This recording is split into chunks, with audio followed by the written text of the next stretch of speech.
mic? All right. Okay, so thank you so much for the intro, Shri. Thanks for coordinating and getting me here today, and Julie as well. A few things, and not to be facetious and correct you, I did go to UNH and not Stanford, and St. Mary's and spent some time at Haas. I did not finish and get my MBA. Practice Fusion is not public, so you're making me feel very great. I am not an MD, so all of a sudden this presentation is just, it's going downhill.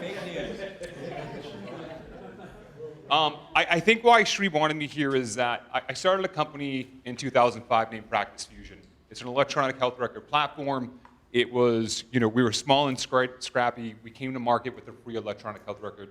And what we did is we grew it into the largest physician-patient platform in the US, and that stands today. So effectively, last year it managed 70 million patient visits. That's 7% of all healthcare nationwide. The metric you did have right is that we manage 100 million patients today. So we have a tremendous amount of data. We have a tremendous amount of insight into what patients and doctors are doing. I left that company in 2015. While I was there, I raised $200 million from the who's who of venture capitalists, so Founders Fund, Kleiner Perkins, crossover ventures such as Deerfield and other guys as well. And then I brought it when I was there to, according to the press, over a $50 million run rate. And again, according to press, I had roughly a $700 million valuation when I left. Things that I'm not allowed to disclose, but the New York Times says that. So we're going to go with that. What I'm here today to do is to give you context if you're starting a company, things to do up front. We had a really great run, and there's a number of mistakes. We got incredibly far, especially in healthcare. The latency is much different. You made a great point. 3 to 5 years for revenue, profitability. The latency for success in healthcare is different than a standard consumer technology company. And so we had a really great run, but in that I made some major mistakes, and I'm super candid about sharing them. In that vein, who here is running a company today, have started a company? And then, is anyone thinking about starting a company as well? All right, awesome, so great audience. I was kind of worried that was just gonna be, that wasn't gonna be the case, that's fantastic. When I started the company, and even with my current company, as the founder, CEO, whatever your title might be, you're gonna find that you are making a lot of hard decisions constantly on a day-by-day basis, and you're making those decisions by yourself with very little data. And when you make those mistakes, because you're going to make them all the time, because you're making a lot of decisions without data, you're going to be accountable for them. So the job is insanely challenging. There's not a lot of empirical data on how to do the job. When people go through turmoil, when they're terminated, when things like that happen, they usually don't disclose them. So there's not a lot of places CEOs go to learn from other CEOs. So hopefully some of this context is super helpful. Other founders have been through your struggle. Most of this knowledge, as I mentioned, is not shared or centralized. But when macro mistakes are made, you miss your finance goal, whatever it may be, funding, the company will go out of business, you'll get fired. So they're usually catastrophic. Also, when someone leaves a company, they usually sign settlements and releases. They're not allowed to talk about their mistakes too, or they're uncomfortable talking about their failure. So I'm here today to help you avoid some of the major pitfalls. Nearly everything I'm going to talk about today is a macro and a mistake I made at Practice Fusion.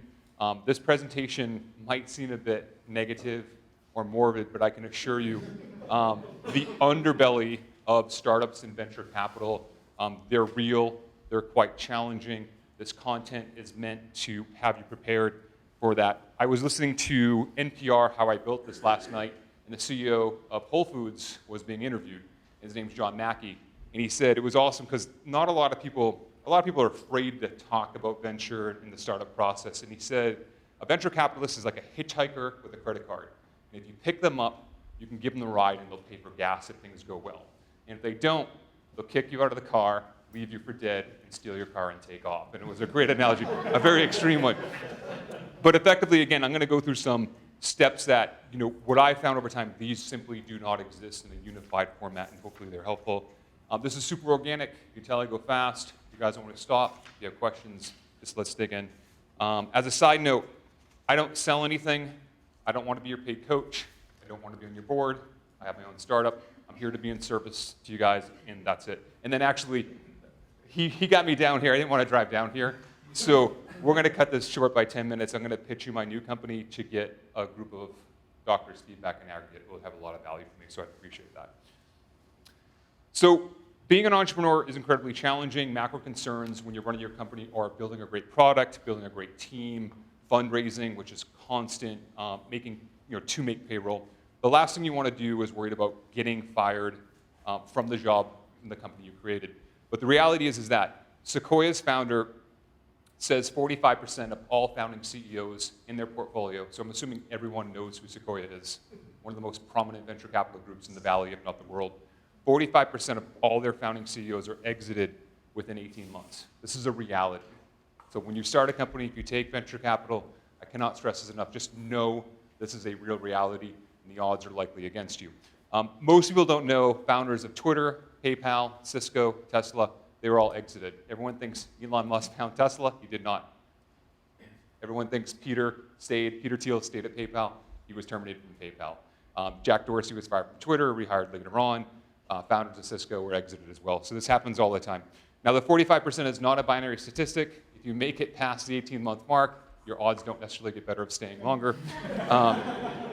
So the reality is the pressure will be on you to perform and grow your company your entire tenure, and you can crush it for 10 years, and on the 11th, if it doesn't happen, it's probably going to end. Part of this is also knowing, I really encourage people to understand that this is a relationship that will have a birth, life, and death, and you probably won't be there forever, and that's okay. So just know that going in. Again, I'm going to give you guys some pragmatic steps to protect yourself and your new company. So to dig right in, ways to insulate yourself.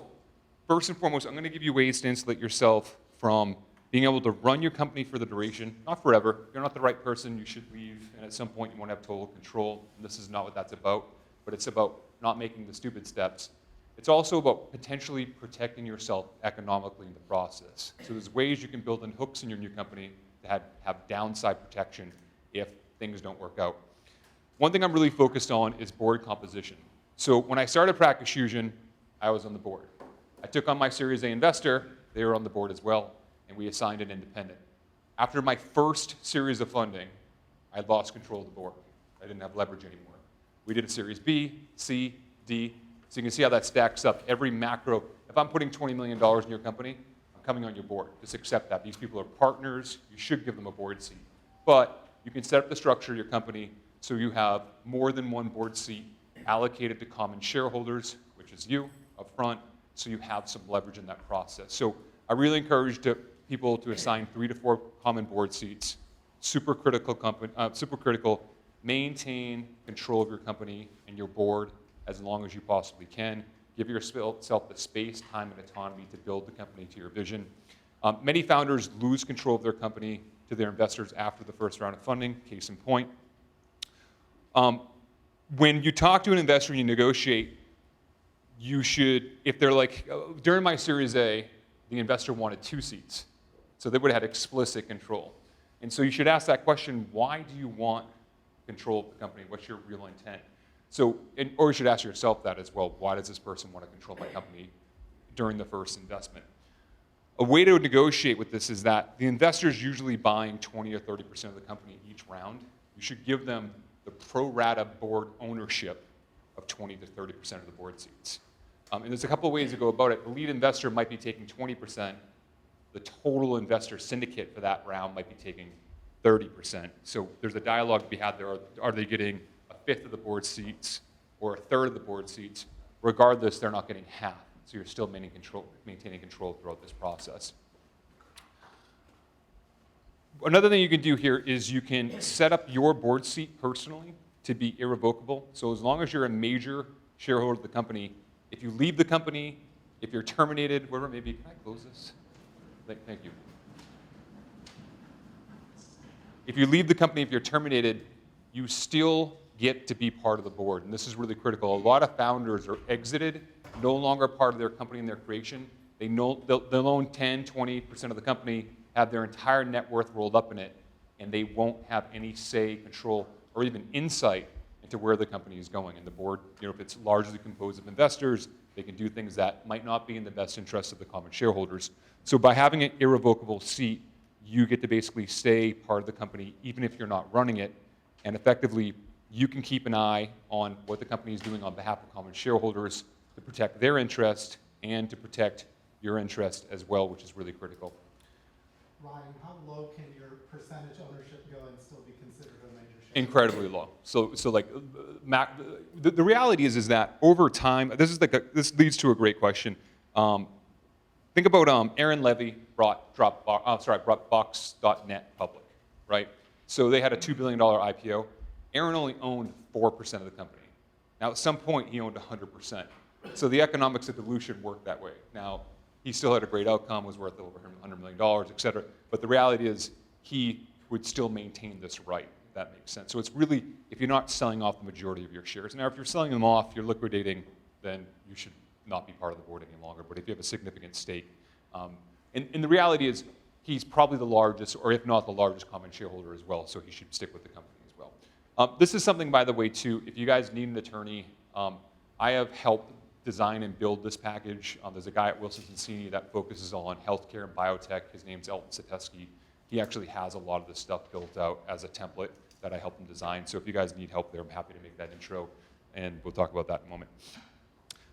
Next up, if you're starting a company with a co-founder, have clear vesting for the founders and rules for termination. So I see this happen often, and again, just to be really candid and open, I haven't been down here in a while. One of my old co-founders lived in Redwood Shores, and he left the company early, and we didn't have a vesting schedule for him, so he owned a huge piece of the company, right? I actually ran the company another 6 years. So is it fair if I leave your company a year in, you're going to run it 5 more years? That person should no longer be vesting, right? So have clear rules of termination, have clear rules for vesting. It's really, really critical, and it can be incredibly problematic. The venture capitalists don't like it as well. If a venture capitalist comes in and buys 20 or 30% of your company, and a person owns 30% outright fully vested, it's a problem you need to go mitigate. And literally the last time I was down here was during the eve of our Series A. This guy owned a huge portion of the company outright. I had to come down here and negotiate with him to resolve that issue. And it was a painful issue, and it could have been mitigated up front. So I see this a lot. Have something in writing up front about if someone's not performing or they want to leave, how the mechanics and the investing is going to work out. Next up, something that's a little more elusive. There's a class of share called Class FF shares. So it was designed by the Founders Fund and Sean Parker. And what this does is that this is effectively a preferred security for founders. Now, when you allocate yourself your equity, let's say you get half the company, there's 10 million shares, so you have 5 million. Take a portion of these, so I'd say 20%, 25%, and make them Class FF. A couple of things are going to happen. These are fully vested because it's a preferred security. So these are not on a vesting schedule. But when an investor comes in and puts money in, let's say it's your Series B or Series C, all of a sudden this paper money is starting to be, in theory, worth something. You look down, you're worth $5, $10, $20 million. That's super, super exciting. But the problem is that you generally cannot get liquidity. Does anyone know what an 83B is? A couple of you guys? So let's say iBeat's going to do our Series A soon. Let's say the Series A, for the sake of this conversation, is $10 million, and I own 10% of the company. I can sell those shares. If there's someone on the open market that wants to buy my common stock, an investor, I can sell them. But what I've done is I've set a fair market price for the share. So Sri buys the shares for $1 a pop, good on me. The challenge is that if Yuli wants to come in and join the company, the fair market price of the stock beforehand was probably a nickel or a penny or a dime. And so he was going to join to gain the delta. He wants to, when the company exits for a few bucks a share or $1.10, he wants that delta. And I've basically ruined the economics by setting a fair market value that's closer to preferred or investor price. It's convoluted, but this is a way for you during the Series B, Series C, or whatever it may be, to get a partial liquidity to take some risk off the table, buy a new car, buy a house, and keep going with your company without waiting till the very end, where some companies just don't make it. Some companies don't clear their liquidation preference, they don't go public, they fail. So this is a way for you to get some partial liquidity and have downside protection along the way, and I really encourage a lot of entrepreneurs to do this. If you guys know Yuri Milner, Yuri Milner is he was one of the largest owners in Facebook. He's a Russian billionaire. He owns the most expensive house in California. He it really encourages his entrepreneurs to do this, because if you're 5 years in, you're 10 years in, and you own $50 million of a company, but you had no liquidity, think about this. You're not going to want to take as much risk as you could because you're worried about messing up your company, and this allows you to do that. So Class FF shares are really critical. Myself and all my founders have them. They're super helpful. And again, if we're seeing partial success, we'll get liquidity along the way. But again, it's not like checking out of the company. It's getting a little bit of cash off the table. So my co-founders don't own houses. They could put a down payment on a house or a car, or just get some financial relief, especially when they're taking, I don't get paid right now. So as a CEO, my entire team gets paid. It's not very uncommon for CEOs not to get paid. So this will, I'm taking risk right now. I don't have cash flow. This will allow me to offset some of that risk longer term. Any questions so far? Are you going to make your PowerPoint available to us? Yeah, I can absolutely do that. Okay. Great. With all the great images. So something else that happens too is that when, startups and founders are constantly in a temporary state. What I mean by that is that you never really know what's going to happen the next day. Your company can shut down, the market can change, and when you start, again, you have nothing, right? So I just started my company a year ago, and a few months in, if it's shut down, it's kind of inconsequential. I got a couple months in it. It's not worth millions of dollars. We'll move on to the next thing. But I'm a year into it. I'll be another year, 2 years into it next year, and all of a sudden they're starting to accrue some value. We'll do let's say we do a raise and it's $20, $30 million valuation. Again, to my earlier point, you're starting to build up some equity in the company. It's on paper. Regardless, though, there's value in what you built. So as time goes on, again, great, you're worth $5 or $10 million on paper. And this is not unusual, these amounts, especially in the valley. This stuff tends to build up, this type of value, this paper-based value builds up very quickly. But if it ends today, again, think about my situation today. Luckily, I'm not in the financial position I was when I started Practice Fusion, but if I would have 3 or 4 years into Practice Fusion been exited or something went wrong, could I have paid my rent, right? Where would I be financially, even though I'm worth a whole bunch of money on paper? So you really want to kind of scenario map that perpetually throughout your course. So, I really encourage people to always think about their downside. Effectively, if this ends today, what do I really have left? What do I have my bank account? Can I get any liquidity from my equity? These are things that become really critical over time, and a lot of entrepreneurs overlook them. Keep in mind, California is at will. So, let's say I'm an investor of the company.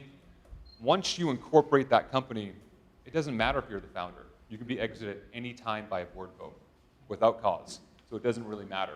So that's really, really critical. I'd really keep that in mind all the time. So back to my earlier point, do what you can to maintain control of the board for as long as possible. Now, for the mechanics of an employment agreement, keep in mind if your company is successful, your tenure there, I'm going to go, the flip, instead of being exited quickly, if you're there for a while, your tenure is going to be longer than a lot of your intimate relationships. I was in my last company a decade. And so effectively, when you think about your employment agreement, you really want to think about it like a prenup.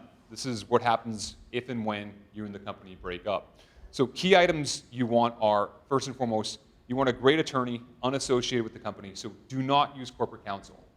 The attorney, if you hire Wilson to incorporate your company, they are not your personal attorney. They are the company's attorney. They're looking out for the best interests of the company. You want someone that's going to give you full candid advice on, candidly, where you're going to have leverage with the company if something goes wrong. The corporate counsel is not going to do that.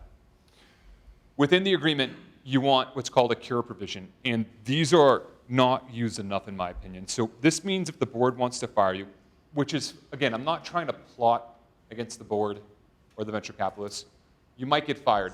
And if you're not doing your job, you should be exited. There's probably someone to do a better job.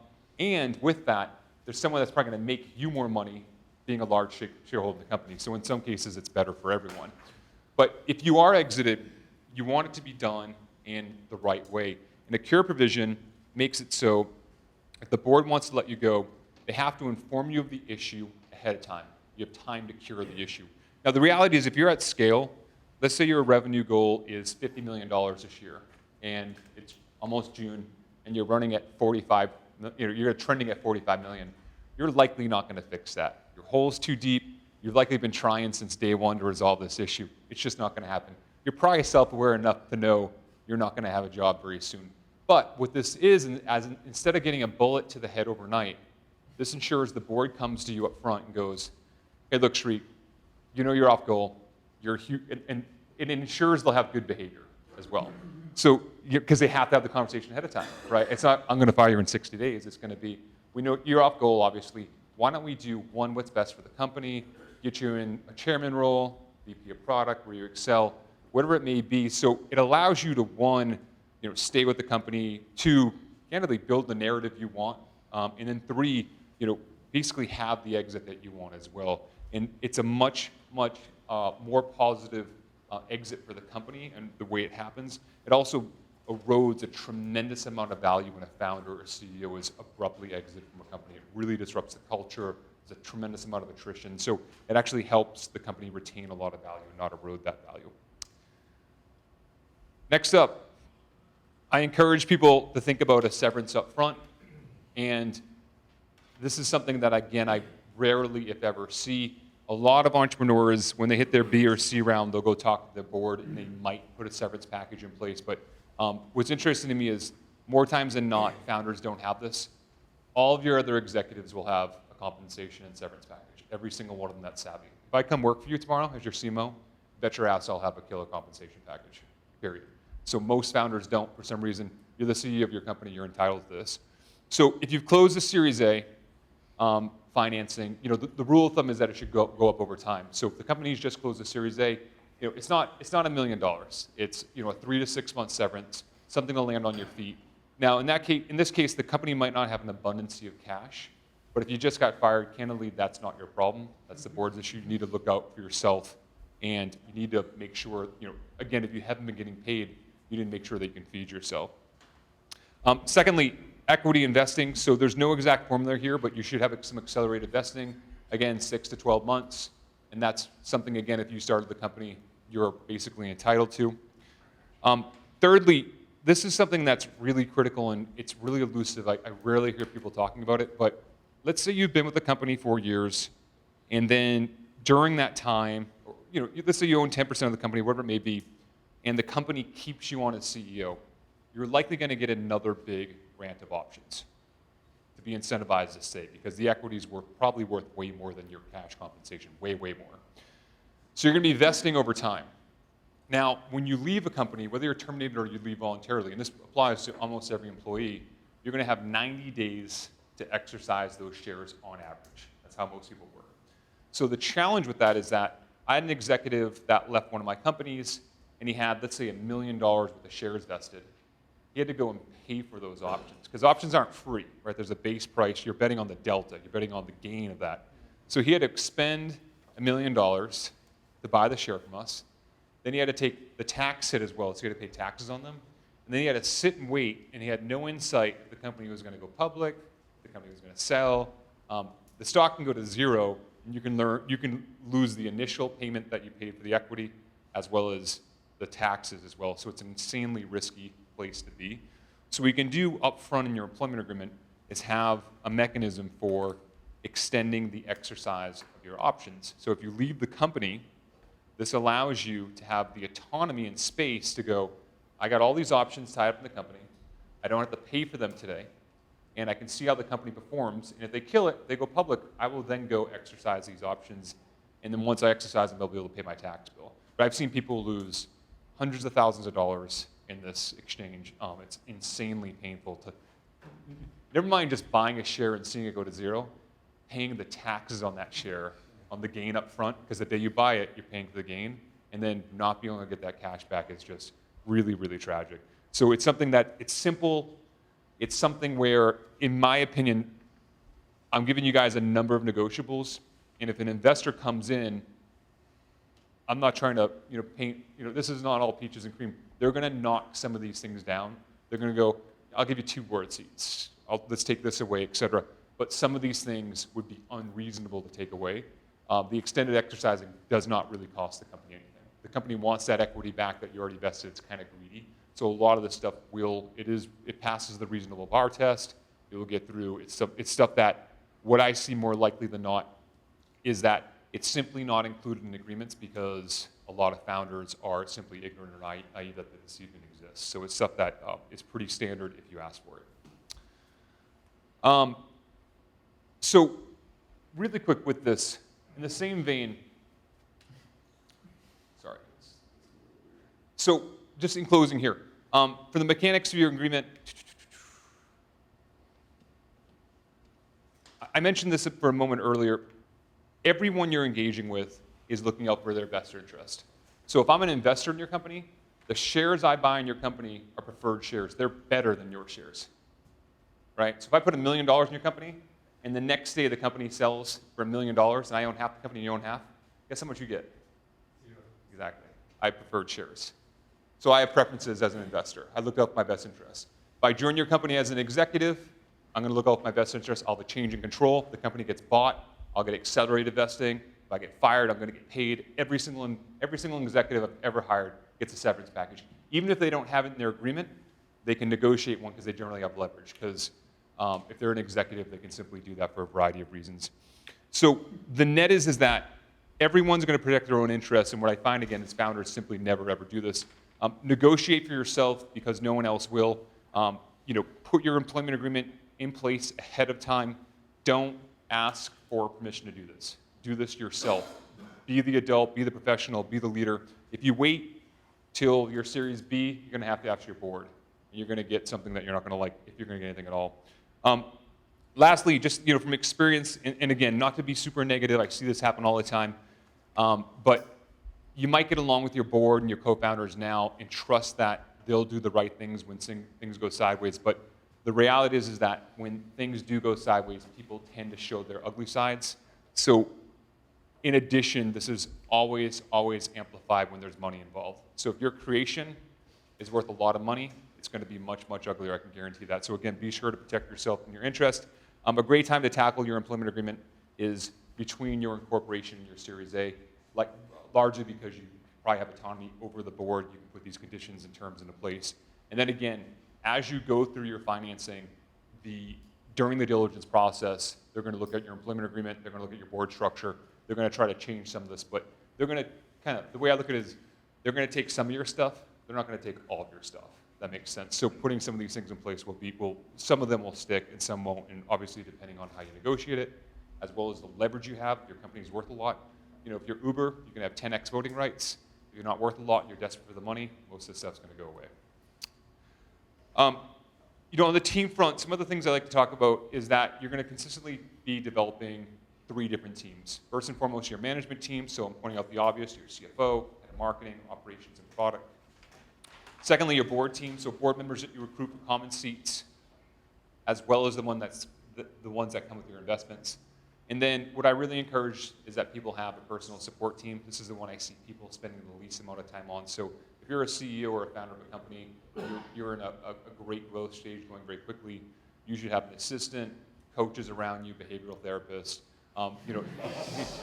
No, I'm a big fan of this. If you go home and share all your problems with your partner, over time, you're not going to have a partner anymore. So that's just what I found over time. So, these are really critical. People spend a ton of time, the majority on their first, and then it's kind of like a power curve. Think about an 80-20 distribution. Effectively, people spend a ton of time on the first, second, very little, third, almost none.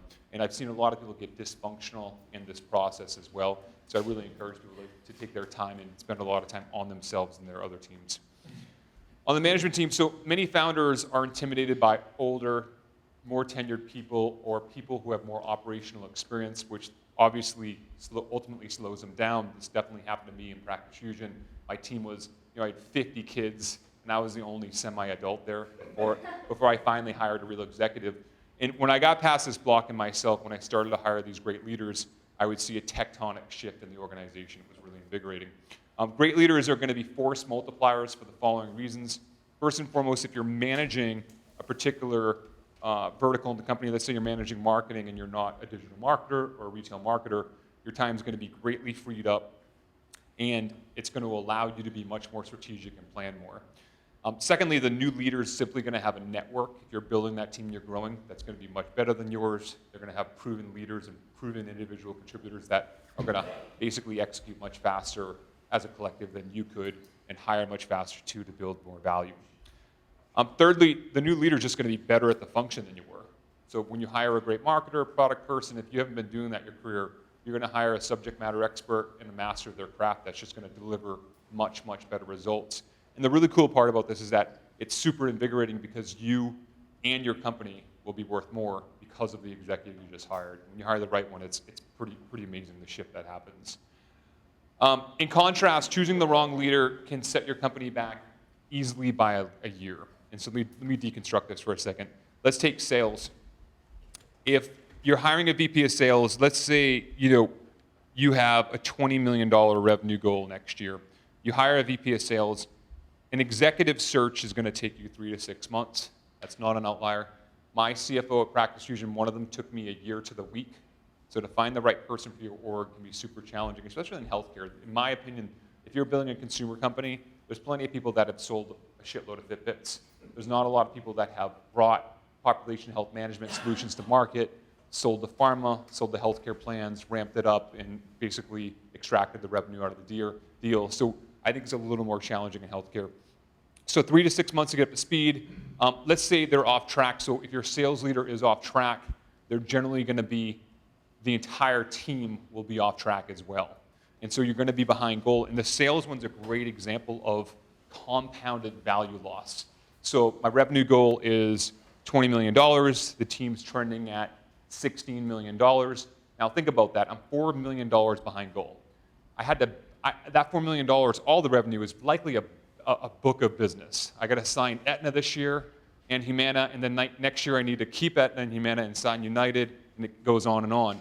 So if I'm $4 million off this year, not only would I likely be $4 million behind next year, but that delta of revenue growth that should have been there, you penetrate the account and you grow the account, will likely compound.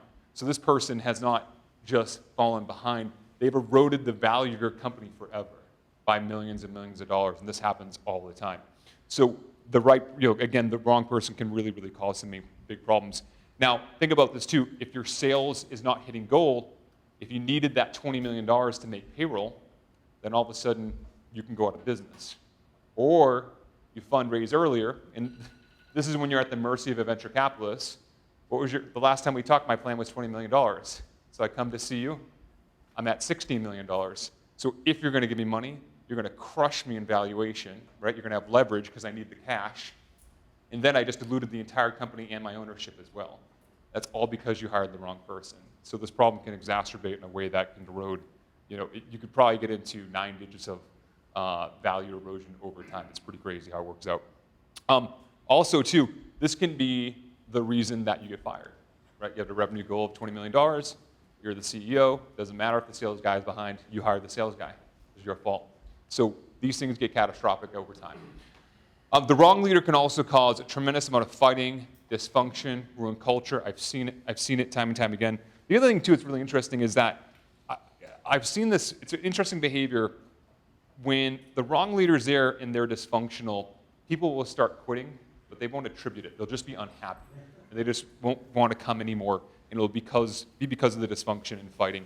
And so you'll start losing really great team members, which is super painful. So always have a low tolerance for underperformers, culture misfits. My personal mantra is hire slow, fire fast. Along this, in the same vein too, everyone I've ever talked to that's really fired someone talks about the day you finally fire that person, you probably knew months in ahead, right? You usually know, and it's usually a courage thing. So, and then the other part is when you finally make the decision, it's like, I'm going to let you go, and I've made that decision in my head. Most people aren't, it's just the reality, most people aren't great managers. I likely haven't had a conversation with you about it, so I can't even fire you that day, technically. We need to sit down. I need to tell you you're off track.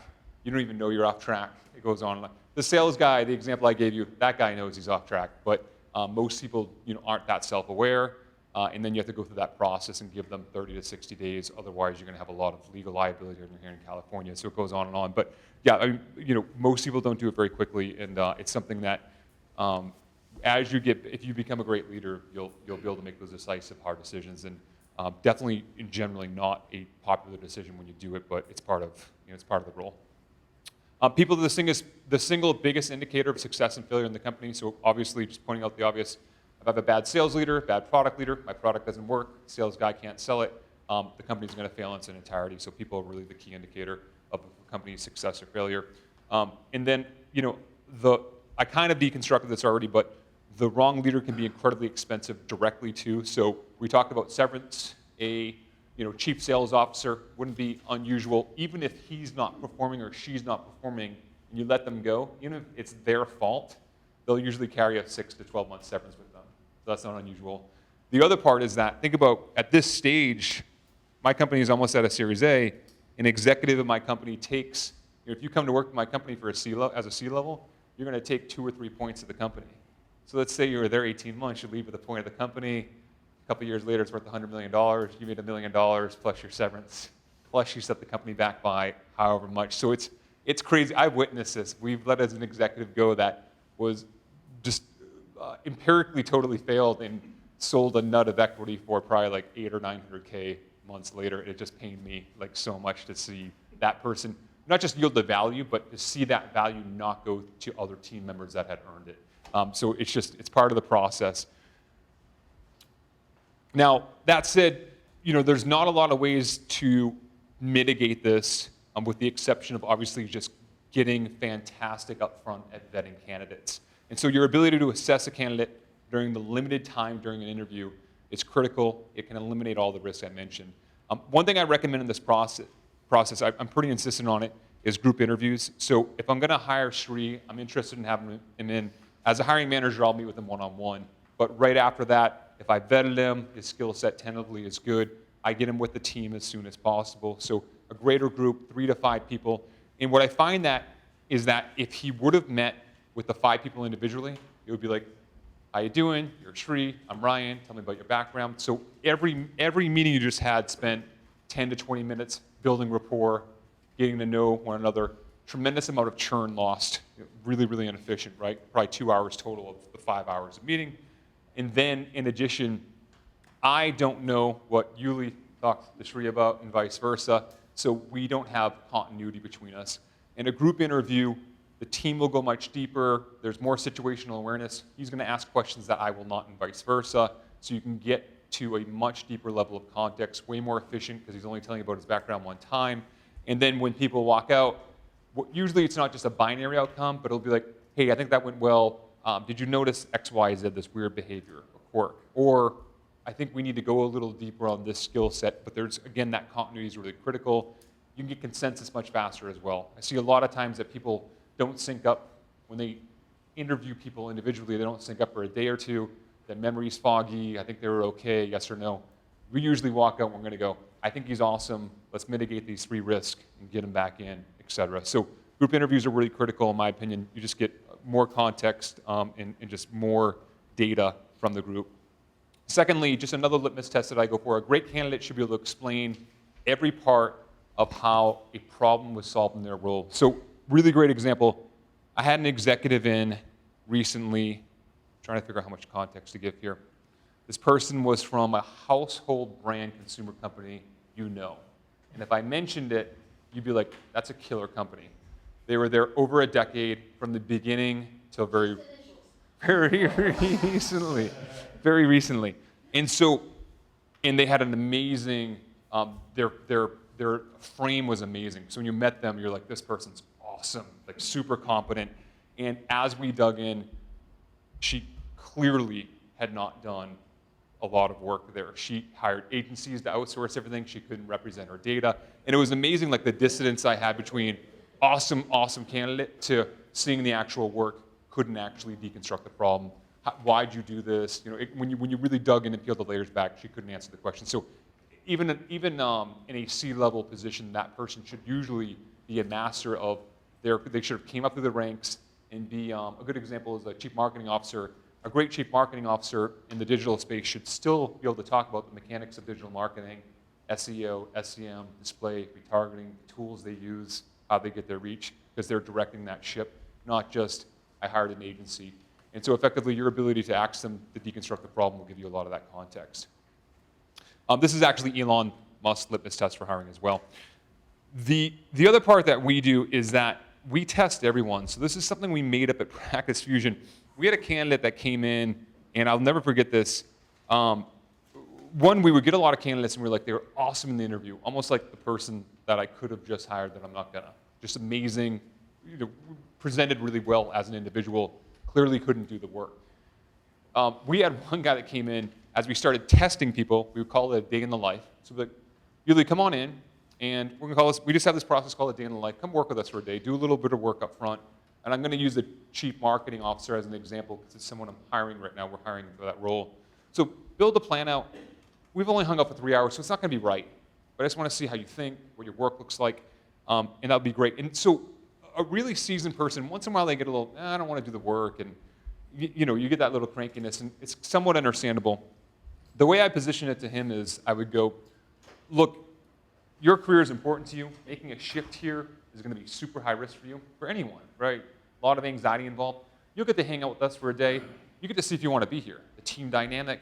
We could be total assholes.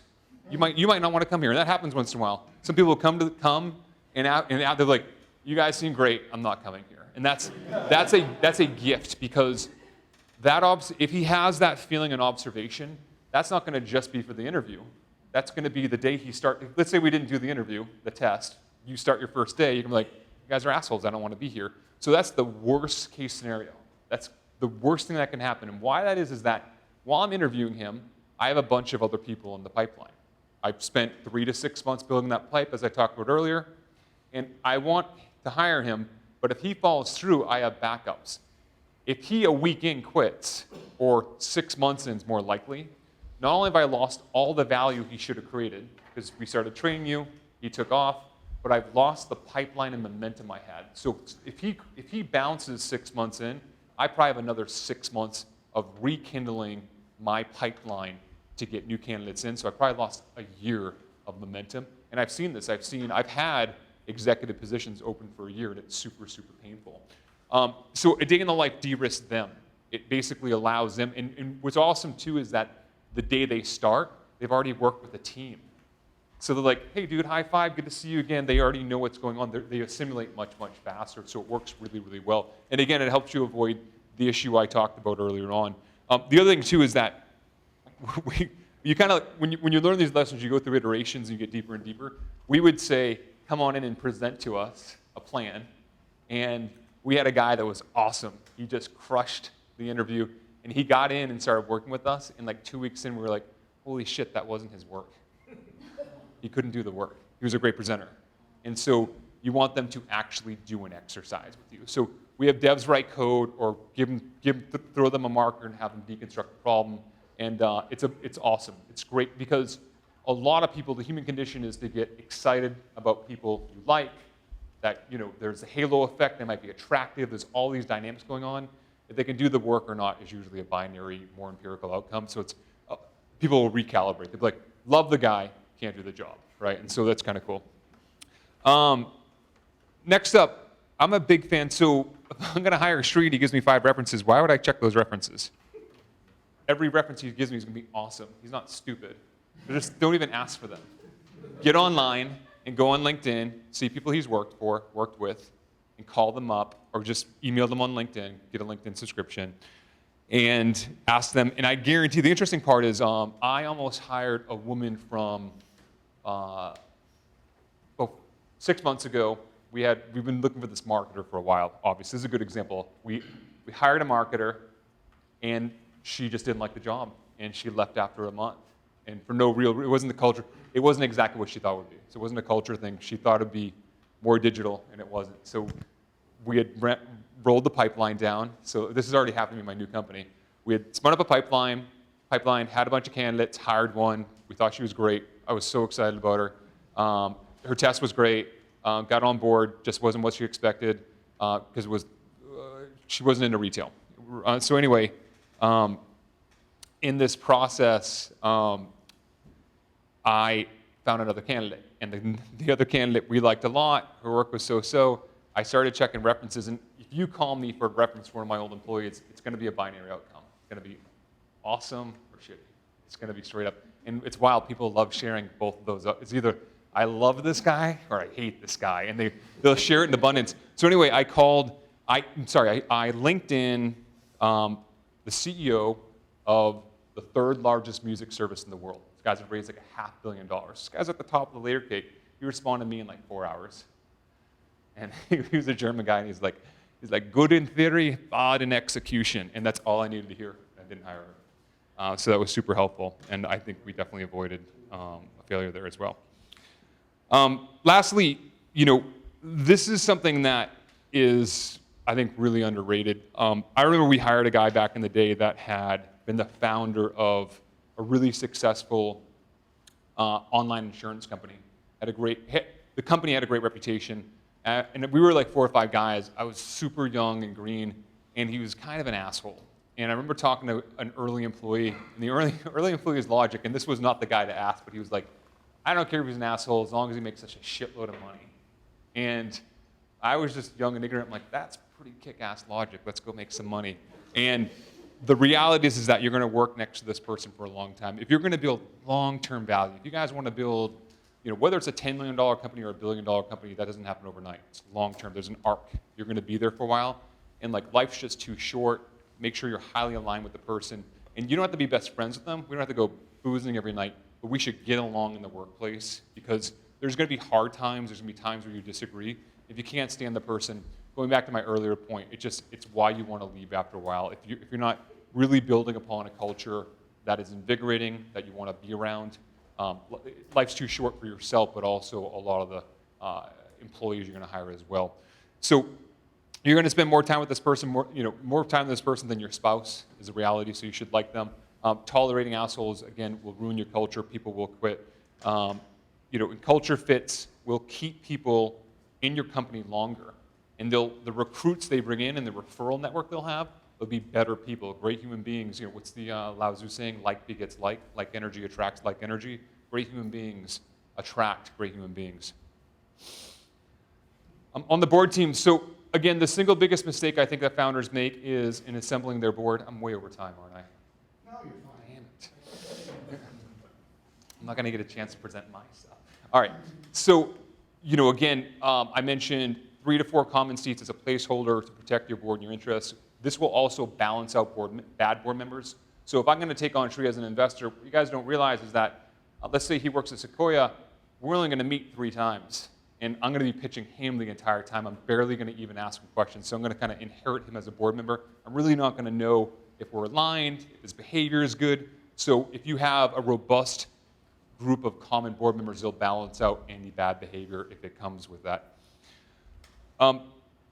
The other part is that, again, I mentioned I lost control of my board very early. It's a stupid mistake. It happens all the time. The board's primary function, so taking a step back, if you guys have ever heard of a guy named Bill Campbell, he passed away last year. He was the CEO of Intuit, also the chairman. He was on the board of Apple, an advisor to Jobs. He was on the board of Google. He's known as the CEO Whisperer. I spent a tremendous amount of time with him. He was just an awesome, awesome guy, known as the coach. So he would always constantly say a few things, and the board is where he always focused. And the board's primary function is hiring and firing the CEO. That's their role. It's not execution. It's not planning. They approve the executive. They approve the company's plan, but their real function is hiring and firing the CEO. Therefore, you want to spend more time on vetting these candidates than anyone else. And I see the inverse. I see people spending more time on vetting and hiring their administrative assistant than they do board members, and I'm being quite candid. So once you bring a board member on, it's nearly impossible to get them off. Nearly impossible to get them off. It's like going to Vegas, marrying a stripper, and trying to get divorced. So again, just take it super, you're going to be with that person forever and ever. And if it's not going well, it's a pretty hard battle because they're not going to voluntarily leave. The other thing, too, is kind of wild. If your company is doing really well, the propensity for them to leave will drop because their reputation is largely built on making great bets. And if your company was a great bet, they'll fight with you forever as long as they're on the board. So it's kind of an interesting observation I found over time as well. Next up, don't add more board members. This is getting redundant here, but don't add additional board members unless you have to. Again, the board's role is hiring and firing the CEO, so why take additional risk? It's going to create a lot of overhead. So if you're doing a board meeting a month, I recommend every other month to quarterly. I don't have board meetings right now, so I'm the only person on my board right now. You guys don't need a board until you start taking on cash. We're in an R&D stage company. We don't need board meetings right now. And we have one, they're ad hoc, informal with our attorney. when you start taking on board members, let's say it's your Series B or Series C, and you have 4 or 5 board members, each one will bring on incrementally more work, and it will take up a lot of your time. What you're going to see over time is that every board meeting you have takes approximately, I'd say, almost a week of prep for nearly your entire executive team. So if you're doing those monthly, you're spending 10, 20, 30% of your time on board meeting planning. It's really, really painful. You don't really get a tremendous amount of time out of it. When you have to take on a board member, there's a way I go about doing it. So let's say Sri and I are talking, and I'm like, I need to fill a common seat. When I have that leisure, when it's my choice as the common. So the investor side, if you need the money, you're going to take the board seat. You're going to take the person coming from the investment fund. But if I think he's going to be a good board member, I'll talk to him about it. I'll be like, hey, Sri, we're getting along well. I think you might make a great board member. But if you're interested, here's my process. I'm going to give you a half point for a point of the company, but I'd like you to come on as an advisor first. You're going to get the same equity, same pay, but I'd like you to come to some board meetings, interact with the board. I just want to see how you work with them and make sure that we are really, really aligned, and then we'll make it formal. And there's no reason he would say no to that. He's getting paid the same. Candidly, he might rather have that deal because there's way less risk on being an advisory board member, almost none, versus being on a board. Again, maintain control of your company and your board. Have a deep understanding of who you're bringing on the board. As I mentioned, investor board members, over time, the majority of your board members will come with an investment when you close a round of funding. So if I'm an investor, I put $5, $10, $20 million, I should get a board seat in your company, and you should treat me like a partner. So I want to be clear. I'm giving you guys all these rules and ways to mitigate this risk, but these people are partners. You should vet them that way, think about that way, and treat them that way as well. During a round of funding, when you're going out and you're raising cash, the Sequoia example was real, or any other fund you go to, you want to, during the first meeting, go, who in the room, as they're getting interested, but who in the room do you think will join the board here, and identify that person. And you want to start building a relationship with them. I recommend at least 3 meetings, so we should go to dinner a couple times, hang out, build rapport, build some trust, and have that courage to go. And I've done this before. It's kind of wild. Like, when was the last time you fired a CEO? Because they fired a CEO before. And you want to understand how and why they do that. And that's fine. That will help you alleviate the risk. It'll help you understand their expectation, because they're going to have leverage. They're going to be partially, I don't like to say the word your boss, but they're going to have a vote on the board. You want to explain to them what your expectations of a board member are. So this is something I can't encourage enough. You want to run your own board meetings. If you don't, the board will start running the board meeting for you. They'll start directing you, and that's not a great place to be in. You don't want to be on your heels. Also, you want to ask them what works well for them. As I mentioned, this is a partnership, and you want to be in service to them. They give you a lot of money. They put their reputation on the line, but you also want to be the lead here too. I'm going to wrap up very quickly here. You also want to dial in your EQ. So as you're interviewing these people, I think Silicon Valley is a fascinating place because it's all about data. But the reality is that everyone has an EQ. So you want to dial in that EQ and see the small dysfunctional behaviors that people have. And I see them all the time. So anyone that speaks faster than me should be a major red flag to you. Anxieties, when you guys see that inherent anxiety, nervousness. I've seen twitchy people shake their hands all the time. My favorite board member was a hardcore germaphobe, wouldn't shake hands at all, they'd bump. And I thought that was a weird thing, and I knew it would be. And the other thing too is, I'm guessing there's some people, as a group of doctors, there's probably at least a couple people here that do that. But the interesting thing is how deep does that dysfunction go? And so how do you think that person, when they see your financials and it's off by a few percent, or your revenue's off, if they're so dysfunctional that they can't touch another person, how do you think they're going to react to that data? Do you think they're all of a sudden going to be a reasonable human being? Most likely not. So just think about those things. Another mistake I made nearly every round of funding. So I brought Practice Fusion. We raised in venture capital $140 million total, and then with debt about 200. So I brought it through a Series D. The last round we did was $85 million. Every single time, with the exception of one, I had the choice between 2 different venture capitalists. And I would like this guy more, and he was going to go, I'll give you a $20 million valuation. And I didn't, no offense, I didn't like this guy as much. I love you. But he would go, I'll give you $25 million on the valuation. And I knew I'd build more long-term value with this guy, but I was so, for a bunch of reasons, trying to keep up with the Joneses, insecure, that I always went for the higher valuation. And I was like, oh, I can manage him. I could tell he was gonna be, I already knew my intuition was always right. Like, he's gonna be a total pain in the ass, but I can manage that personality. And once you have 2 or 3 of those on the board, you're gonna spend your entire, a lot of your time managing that bad behavior. An investor has, as an operator, you're gonna be insanely busy, more so than you can imagine. An investor has a tremendous amount of time to make your life very miserable. And I mean that very sincerely. You're laughing. He only manages a few companies in his portfolio, maybe 10. If he does not like what I'm up to, he can call the other board members all day long until he rallies them. And when you go to the board meeting, they'll be all fully informed on your agenda, and I won't have the time necessarily nearly as much time to build momentum in the issue that's going on. So it can be hugely problematic. So it was funny, Sonny Vu from Misfit told me one time he had taken a lower valuation with a fund that he wanted on board instead of a higher valuation from a fund he didn't like as much. And I was like, it was just brilliant. And he had a great outcome. They sold the company to Fossil for, I think over $100 million. Again, lastly, check references. So call CEOs and their portfolios. I guarantee it's going to be a binary outcome. I either love this board member or it's going to be a meh, and the man's not good. So they're going to be likely a little bit afraid to give you the bad outcome, but they should love that person. Also, a site that is not as active as it used to be, but I love, is called thefunded.com. It's candid stories by founders only about certain funds, which is fantastic. I'm just going to bang through this really quickly so we can wrap up.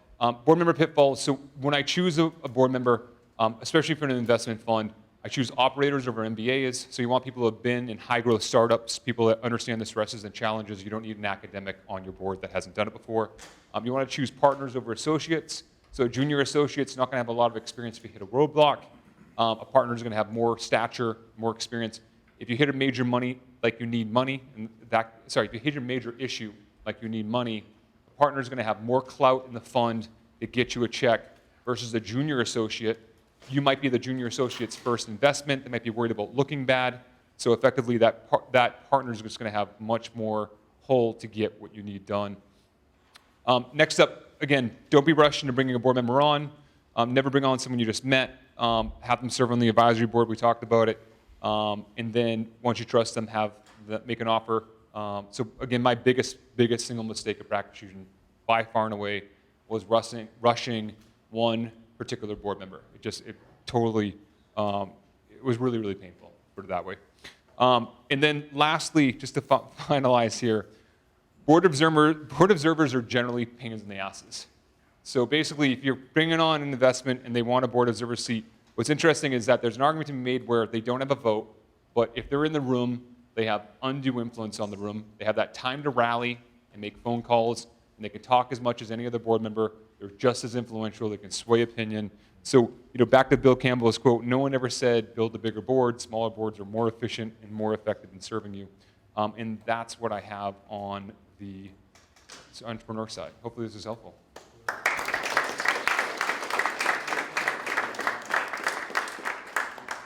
want to do a quick Q&A? Yeah. Yes, What do you guys got? please. Questions? What was the dysfunctional behavior that you observed in the one over here versus the one over there? Could you repeat the question? Yeah, so the question was between the investors that were coming on as board members, what was the dysfunctional behavior versus the non-dysfunctional behavior? So 2 different scenarios. In each one, there was a partner at the firm that I got along with. Again, not necessarily best friends, but we got along with, we were aligned. They had a lot of operating experience. They probably would have empathized with me more than not. In both cases, on the dysfunctional side, I'll tell you a weird corollary. The person willing to give me a higher valuation, I think a person willing to give you almost an unreasonable valuation generally probably is a little dysfunctional. And think about that for a second. It's not just about a bidding war, because at a Series A, you have no real relative value. That makes sense, because you don't have revenue. It's all what the market will pay. But the person that's overzealous will rationalize this crazy valuation. So there was that, but also, one was a super fast talker, the other was a germaphobe. Neither were operators. So one was an MBA, had been like a product manager or an analyst at PG&E. And so the examples I gave were from real experience. We would hit roadblocks or bumps in the road, and they were just massively unreasonable. Like, why is this happening? It was so that was really challenging. The other two, I'm trying to think the second one was. You had just massive operational experience, and again, I didn't see the weird quirks and behaviors up front. So yeah, I think that it's quite obvious when you kind of meet someone that's a little bit off. And so yeah, again, just structured EQ there. Please.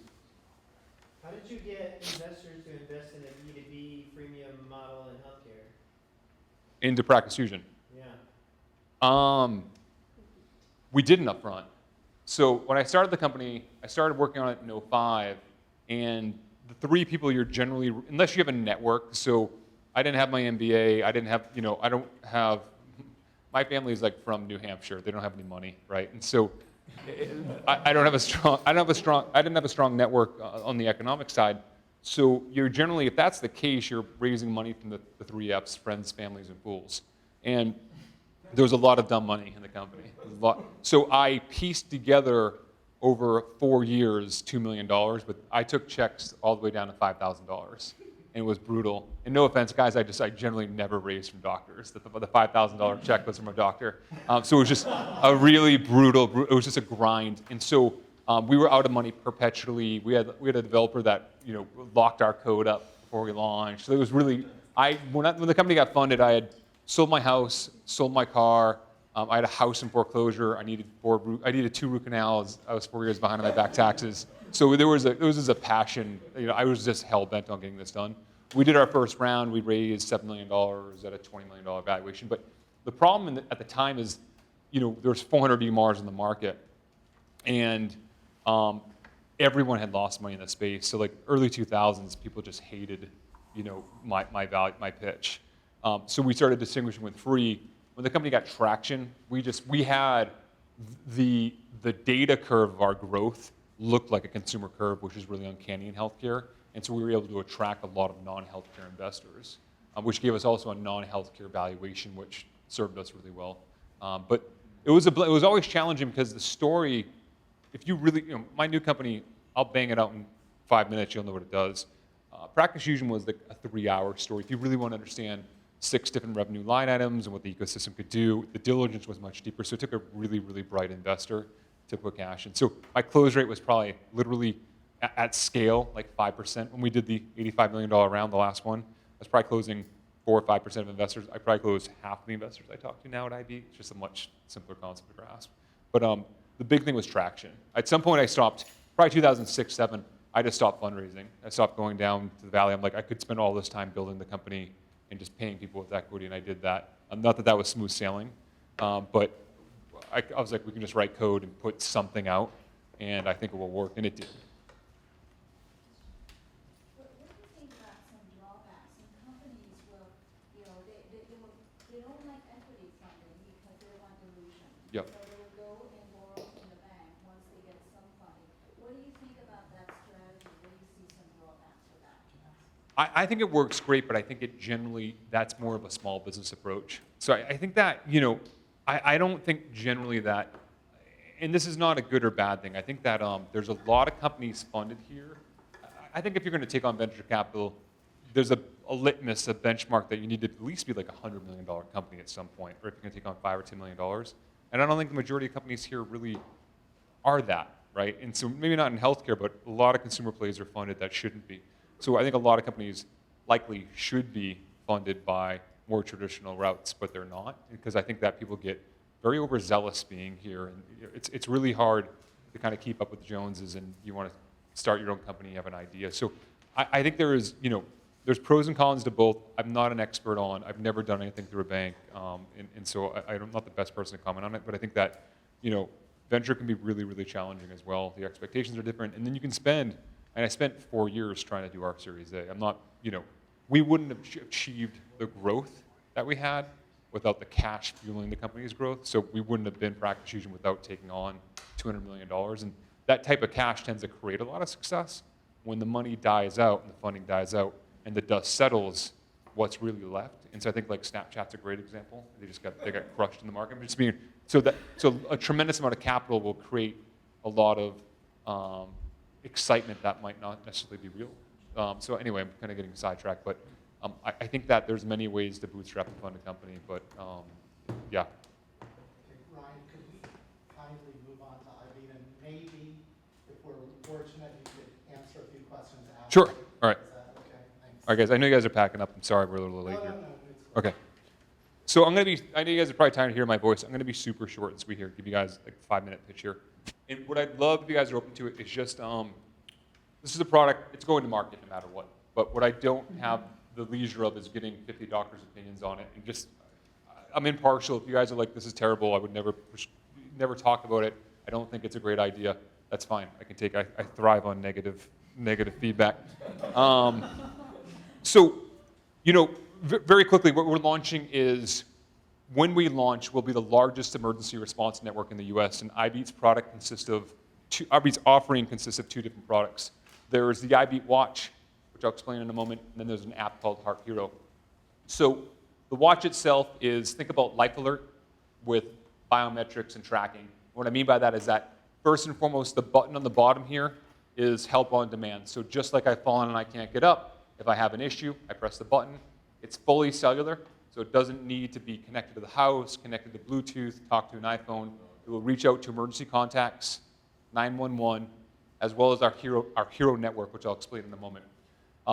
No phone required, so you can go where you want. It's fully cellular. So my vision is I want to be 100 years old, walk down the Embarcadero, not have any fear of that. But if I do, I can press the button and get out of the bind.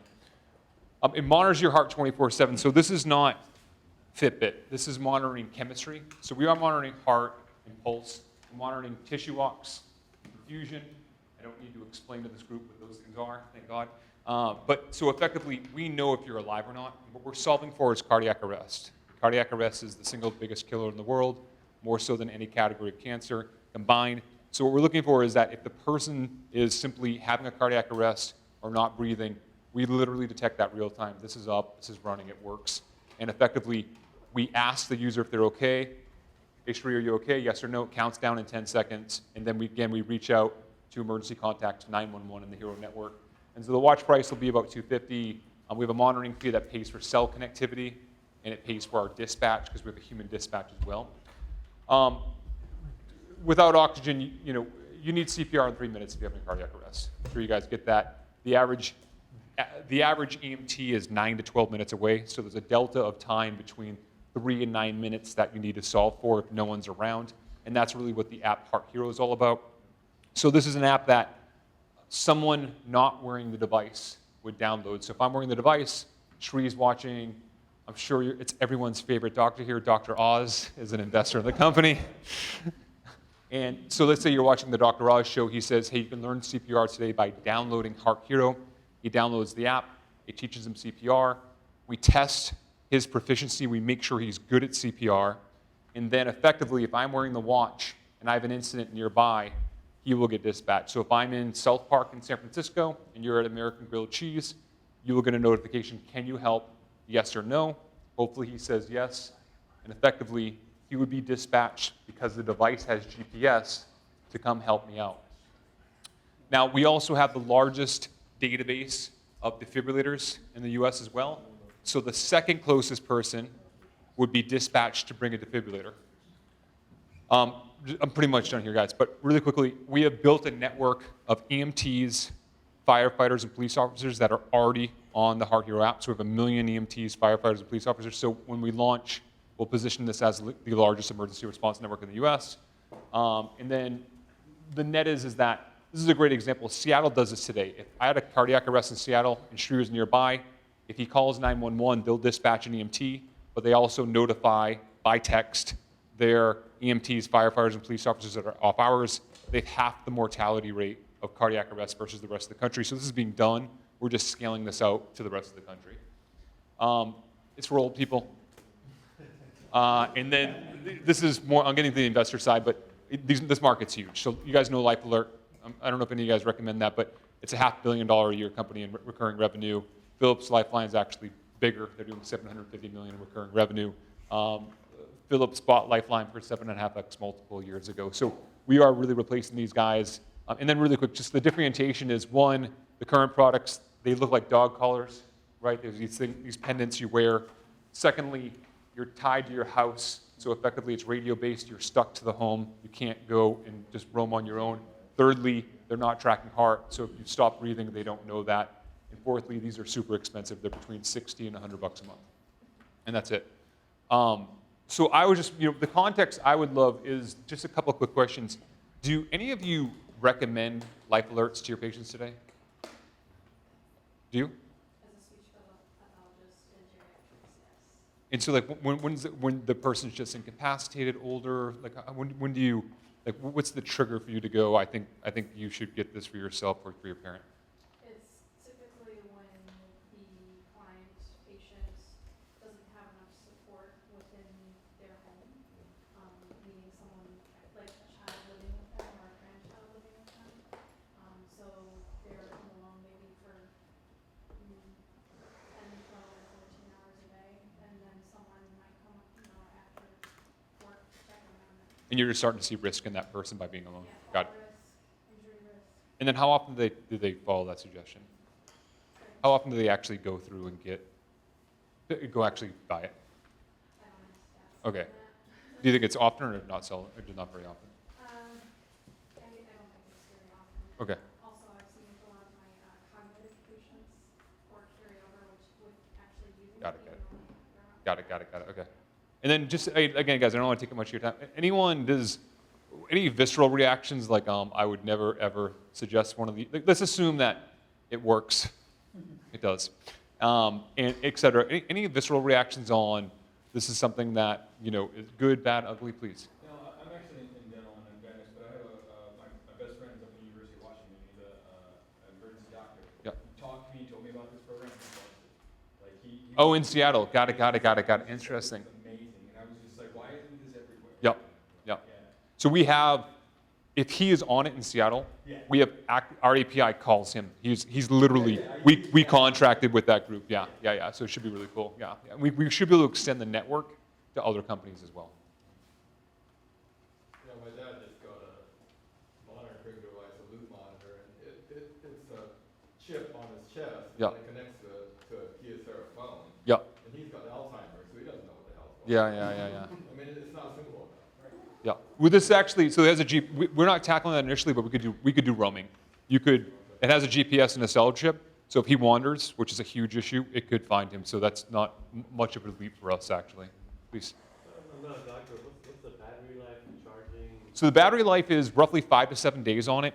It's designed to be worn 24/7. So what it has is that it has an external battery pack that charges on, imagine it charges on a dock, and then when the battery gets low, it has a haptic response. It goes, Ryan, charge me, and an audio sound. And what I do is this is magnetic, so I literally can be blind, clip it on. It charges the device in about an hour, and I put that back on the dock. This has 2 charges in it. So in theory, I can get about 20 days if I just carry this around with me. If that makes sense. You're going low on power while you're walking around and that thing's going to run. What happens? You probably have a good 12 hours. So basically, we're warning you very early. It's incredibly geared towards the elderly, so fonts, the haptic responses, the sounds are very dialed in. So we have a phenomenal designer that was a director at Frog that's been working with us for about 14 months on the design. So we've been spending a lot of time doing a lot of user testing. So I feel good about that. But the battery life is that good, or if not better, than the major guys out there. Please. Ryan, it's a great idea, and I'd love to hear about the networking scale. It's already happening. Yep. So I'm an internist, and I see a lot of old men and women, and a surprising number of them already have an Apple Watch or some other kind of device. Is there any thought as to, would we be asking the patient to replace their Apple Watch with this device, or how do you get around that sort of? Yeah, so the Apple Watch can't do this for a variety of reasons. One, it's not cellular, and almost you actually just kind of nailed the point. Just the fact that it needs to talk via Bluetooth, be configured, et cetera. We're finding the same feedback. 2, the sensor doesn't detect any chemistry or tissue ox, et cetera. So the chipset or the sensor set can't achieve what we need to achieve. And then it's out of the price point of our demographic. So we're in a bubble here. Everyone here is high income. The rest of the world, the U.S. doesn't have Apple Watch. So I do think a lot of the Apple Watch example is definitely an outlier. Average household income for two people is $55,000 in America. Social Security, if you're on that check, you're making about 30 grand. So the price point's really geared towards those people, and they are the lowest income people are the sickest people in the U.S. So the direct correlation, but they would have to replace it. To answer your question, yeah. Please. This is waterproof? Yeah, 2 bars. Yeah. So shower, swimming as well. Please. Do you recommend wearing it on the right hand or left hand? It's up to the user. I would say go for right hand because I've seen a lot of stroke patients in my life, and the one thing whenever there's a stroke patient or something, if they have a stroke paralyzing their left side, they don't know even they have a stroke. Interesting. So if they have it in their right hand and they have a stroke, they will have the capability of using that. I knew this would be worth it. That was good. All right, that was good. Thank you very much. Well, we do 1 or 2 more. I think you guys want to get going, please. This might be moot in that it might already work, but in the hospital when we're doing monitoring, we often have a lot of false alarms. Yep. Is that something you're running into at all? False positives? So the false positive rate on this will be, so you're talking about the specificity and sensitivity. It'll be like once a month right now. And we're going to have it a little more sensitive than it needs to be to build rapport with the user. We think if I'm hitting you up once or twice a month, not at nighttime, obviously waking you up, think about it, it's more user experience is what I'm talking about. So it's hypersensitive, but if it never does anything until there's an emergency, there's a likelihood of a user not wanting it anymore. Like think about, if I buy a life alert and I'm fine for 5 years, it's like, why am I paying for this? I'm fine. So there's, we've built into the watch the ability to engage the user periodically. That said, it has an accelerometer, so we'll have fall detection soon after it launches. That will be a service. We'll have prescription reminders on the device as well. We'll have loneliness check-ins. So I'm guessing you know this, right? Like loneliness is a huge issue. Most people die alone. And so basically check in remotely from kids. So, but the sensitivity should be, it's the testing so far, knock on wood, has been phenomenal on it. So we're really happy about that. By the gentleman behind. Yeah, that was kind of the same question I had in terms of how reliable is it information.